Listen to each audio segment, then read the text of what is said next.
भाई जब भी आप बादाम की बर्फ़ी बनाओ ना तो मेरी तरीके से बनाना, कभी आपकी ख़राब नहीं होगी। और मार्केट में जो हज़ारों रुपए किलो की मिलती है ना, उसे आप आधे दाम में ही तैयार कर लेंगे। घर पे बहुत सस्ती पड़ती है और मटेरियल खुद का होता है और चीज़ बनती है एकदम परफेक्ट और बढ़िया, ताज़ी होती है, शुद्ध होती है। बाज़ार में तो नहीं जाने इसमें क्या क्या मिलाते हैं, हम बिना मिलावट के घर पे इसे आसानी से तैयार कर सकते हैं। तो बादाम को 6 घंटे के लिए भिगोना है। भीगने के बाद इसे इस तरह से छील करके तैयार करना है और छीलने के बाद हम इसे पीस करके तैयार करेंगे। पीसने के लिए मैं जार का इस्तेमाल कर रही हूँ, तो जार में थोड़े थोड़े बादाम करके डालना है। थोड़ा सा इसमें दूध डाल देना है, क्योंकि सीधे बादाम आप नहीं पीस पाएंगे या मैं भी नहीं पीस पाई, तो थोड़ा मोटा रह जाता है पार्ट्स, और थोड़ा बारीक करने के लिए हम इसमें थोड़ा दूध डाल देते हैं। तो मैंने लगभग आधा कटोरी के लगभग दूध डाल दिया है और इसको पीस करके इस तरह से तैयार कर लिया है। अब आप देख सकते हो ये बैटर न तो पतला है और ना ही मोटा है। तो इस तरह का जो पेस्ट है वो हमें सारे बादाम का पीस करके तैयार करना है। तो गाइज आप देख सकते हो मैंने सारे बैटर को इसी तरह से पीस करके तैयार कर लिया है। ना ये कोई ज़्यादा मोटा है और ना ही बिल्कुल पतला है। पीसते समय आपको थोड़ा पीसने के बाद ढक्कन को खोल करके रख देना है, तो इससे आपको पीसने में आसानी होगी और सारा का सारा बैटर अच्छे से पीस जाएगा। बादाम को मैंने अच्छे से पीस लिया है। थोड़ा सा मैं इस तरफ से दिखाती हूँ, इस तरफ से। आधा केजी चीनी ली है और ये पानी लिया है, यानी चीनी डूब जाए उतना पानी लेना है। तो आप जब चाशनी तैयार करें ध्यान रखना, आप चाहे तो यहाँ पे क्वांटिटी कम कर सकते हो। आधा केजी लिए तो 400 ग्राम आप क्वांटिटी कर सकते हो, क्योंकि हलवाई लोग जो है ना बादाम या काजू की बर्फी में 1 केजी में 800 ग्राम शुगर डालते हैं। तो यहाँ पे मैं बराबर ही डाल रही हूँ, 500 ग्राम बादाम में 500 ग्राम चीनी और ये पानी। तो ये मैंने चीनी डूब जाए उतना पानी डाल दिया है, आधा केजी चीनी लिया है। और अब इसकी बनाएंगे सबसे पहले हम चाशनी। और इधर हमारा ये बैटर आप देख सकते हो, ये पीस करके तैयार है। तो बैटर आपको इस तरह से पीस लेना है, ना हो तो बिल्कुल मोटा होना चाहिए, ना ही एकदम बारीक होना चाहिए। तो ये आप इस तरह से देख सकते हैं, चेक कर सकते हैं इसको। तो ये बिल्कुल सही से तैयार हो गया है। तो पहले बनाएंगे हम इसके लिए चाशनी। बिल्कुल हलवाई के जैसी बर्फी बनाने के लिए पहले आप जितना आपने बादाम लिया है उतनी ही क्वांटिटी में आपको शुगर लेना है। उसके अंदर थोड़ा सा पानी डाल करके पहले चाशनी प्रिपेयर करनी है। तो अब हम पहले चीनी को मेल्ट करेंगे, उसके बाद 2 तार की चाशनी हम तैयार कर लेते हैं। फिर ये वाला पेस्ट इसके अंदर डालेंगे। चाशनी हमारी किस तरह से गाढ़ी हो गई है। अब हम डाल देंगे ये सारा बैटर इसके अंदर। तो आपके इस तरह की गाढ़ी चाशनी हो जानी चाहिए। और उसके बाद में आपको डालना है ये वाला बैटर और गैस का फ्लेम एकदम स्लो कर देना है। अब हम इसको इसी तरह से अच्छे से मिक्स करेंगे।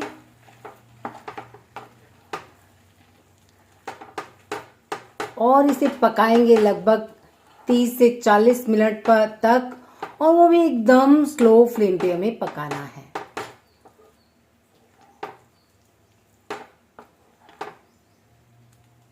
तो आप देख सकते हो मैंने शुगर सिरप को ना अच्छे से इसके अंदर मिक्स कर दिया। हाँ, एक बात का खास ध्यान रखिएगा कि जो आप पैन ले रहे हो वो नॉन स्टिक पैन ही होना चाहिए।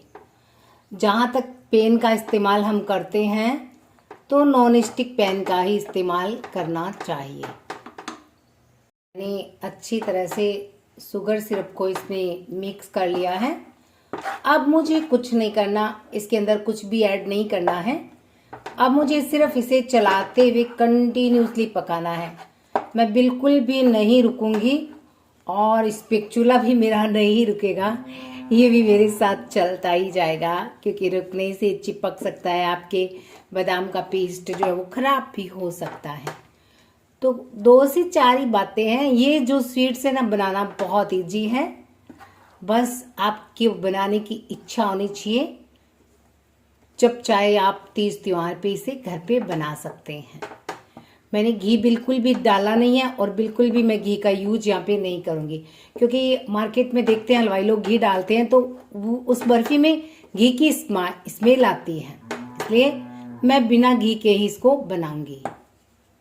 तो मैं इसे पहले 10 मिनट तक ऐसे ही पकाती हूँ। 10 मिनट बाद आपको रिजल्ट दिखाऊंगी। ऐसे इससे करके 10-10 मिनट के बाद में मैं आपको रिजल्ट दिखाती रहूंगी, और तब तक मैं ऐसे चलाते हुए अच्छे से पकाती हूँ। दोस्तों घड़ी में बजे हैं अभी 1, ये आप देख सकते हैं 1 बजे हैं घड़ी के अंदर, 1:05-7 हुए हैं। और अब भी मैं बनाना मैंने जो है ना बेक करना शुरू किया है। अपनी बर्फी के इस बैटर को सेकना शुरू किया है।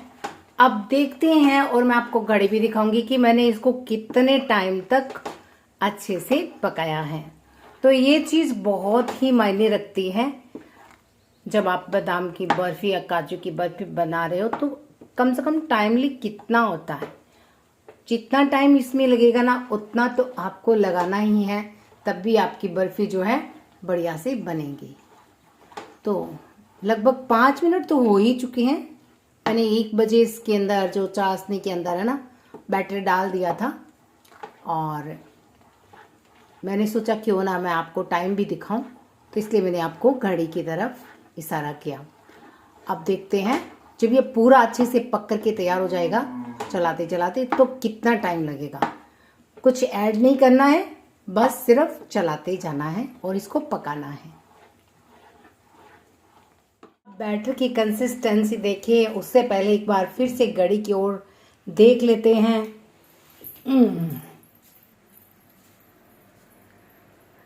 1:40 हो गए हैं, मतलब 40 मिनट हो गए हैं हमें इस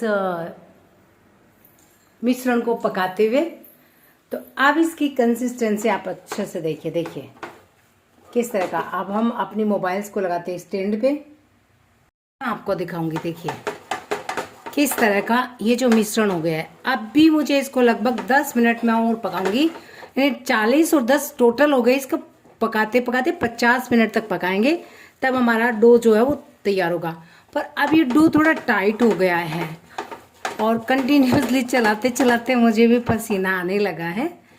पर फिर भी 10 मिनट तो अब मुझे और इसे पकाना है, यानी डो को एकदम से टाइट कर लेना है, ताकि हमारी जो बर्फी है ना बिल्कुल भी खराब नहीं हो। चाहे आप उसे कैसे भी रखें, कहीं भी लेकर जाएं, बिल्कुल भी खराब नहीं होगी। तो अच्छे से आप, क्योंकि आप देख सकते हो डो को ने कढ़ाई ने डो को छोड़ना शुरू कर दिया है, पर पूरा नहीं छोड़ा अभी। तो अभी मुझे इसे और 10 मिनट तक पकाना है, फिर मैं आपको इसकी लास्ट दिखाऊंगी। अब देखिए ये जो कंसिस्टेंसी है ना ये बिल्कुल सही है। हमारा डो अच्छे से मतलब सिक चुका है और एकदम से पैन ने भी इसको छोड़ दिया है। साइडों पे भी आप देखिए ये ऐसे अच्छे से छूट जाता है। देखिए जैसे ये साइड पे लगा हुआ है तो इसको आप ऐसे करेंगे तो ये मतलब सही से अच्छे से सिक चुका है।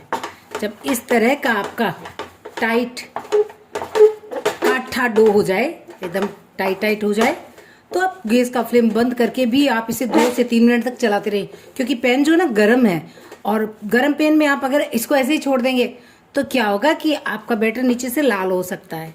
तो इसको मैं बंद गैस का फ्लेम करने के बाद भी 2 से 3 मिनट तक ऐसे इसको मैं चलाती रहूँगी, ताकि इसका जो कलर है वो चेंज ना हो। और ये अच्छे से सीख चुका है, ये तो आप देख ही सकते हो। ये देखिए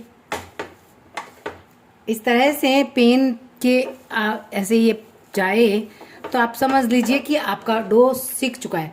और एक और आपको मैं लास्ट टिप्स बता देती हूँ इसकी सीखने की पहचान। तो आपको क्या करना है, थोड़ा सा ऐसे डो लेना है और डो को थोड़ा सा ठंडा करना है। ठंडा करने के बाद आपको इसको ऐसे बोल बनाना है, और ये बोल अच्छे से बन रही है ना, मतलब आपका बैटर अच्छे से सीख गया है। यही पहचान होती है इसकी कि जो बोल अच्छे से बन जाए, हाथों के बैटर सा ना चिपे, तो मतलब आपका डो अच्छे से सीखा हुआ है। गाइस जैसे ही बैटर ठंडा हुआ, मैंने थोड़ी सी बर्फी कटिंग कर ली है। इसको मैंने थोड़ा वर्क भी लगाया, ऐसे ही कटिंग की। अब मैं आपको बताऊंगी पिस्ता वाली बर्फी कैसे बनाते हैं। उसके लिए हमें किस तरह से इसको बेलना है। तो डो जब आपका पूरा अच्छे से ठंडा हो जाए तब भी आप बेल करके बर्फी की कटिंग करें। इस बात का आपको ध्यान रखना है, बिल्कुल ही गरम गरम बैटर को आपको नहीं बेलना है।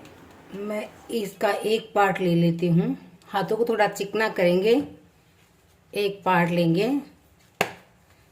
जब ये थोड़ा ठंडा हो जाए तब। ठीक है, ठंडा हो चुका है हमारा बैटर।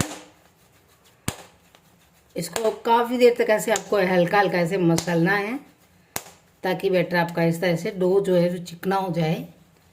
यहाँ पे आप देख सकते हो।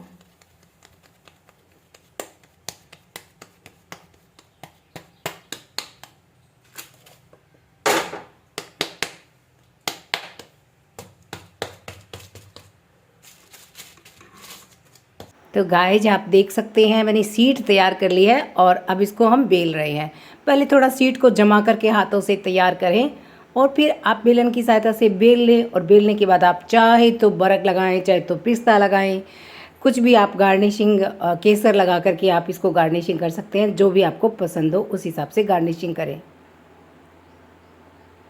तो मैंने अच्छे से इसको बेला और उसके बाद में अब मैं इस पर थोड़े से मैंने बारीक कटे हुए पिस्ता लिए हैं, इस पर डालूँगी। फिर से बेलन से इसको दबा करके और सेट कर लेंगे। तो बहुत ही सिंपल और इजी तरीका है और उसके बाद में ये बन जाती हैं। तो बहुत ही बाज़ार में मिलने वाली बहुत ही महंगी महंगी मिठाइयाँ हम अपने घर पे बना सकते हैं। शुद्ध होती है, ताज़ी होती है और किसी प्रकार की कोई मिलावट भी नहीं होती है। न किसी प्रकार का कलर का यूज किया है और ना ही हमने दूसरी चीज़ों का यूज किया है, जैसे मूंगफली के गोटे होते हैं वो मिलाते हैं, कोई मतीरे के बीज, अलग अलग तरह के जो सीड्स आते हैं उसकी इसमें मिलावट हो जाती है जब आप मार्केट से लेकर आते हैं। ये है शुद्ध ताज़ा और एकदम से घर पे बनी हुई बेहतरीन क्वालिटी की बर्फ़ी। पिस्ता सेट हो गए हैं। कटिंग करने के लिए मैं स्केल और पिज़्ज़ा कटर का इस्तेमाल कर रही हूँ। इससे बहुत ही आसानी से बर्फ़ी की कटिंग हो जाती है। तो एक ही साइज़ की भी कटेगी और बहुत बढ़िया भी तैयार हो जाती है। तो आप देख सकते हो। और बाज़ार में मिलने वाली हज़ारों रुपए वाली ये जो बर्फ़ी है ना, आप घर पे 500 रुपये तक बना सकते हो। ये घर पे सस्ती पड़ती हैं और मार्केट से अगर आप लेके आएंगे तो इसके हज़ारों रुपए किले के लगते। साइड पार्ट्स को तो हम निकाल लेंगे और वापस से बर्फ़ी बना लेंगे, क्योंकि सभी की एक अच्छे से कटिंग होगी तो ही ज़्यादा अच्छी लगेगी।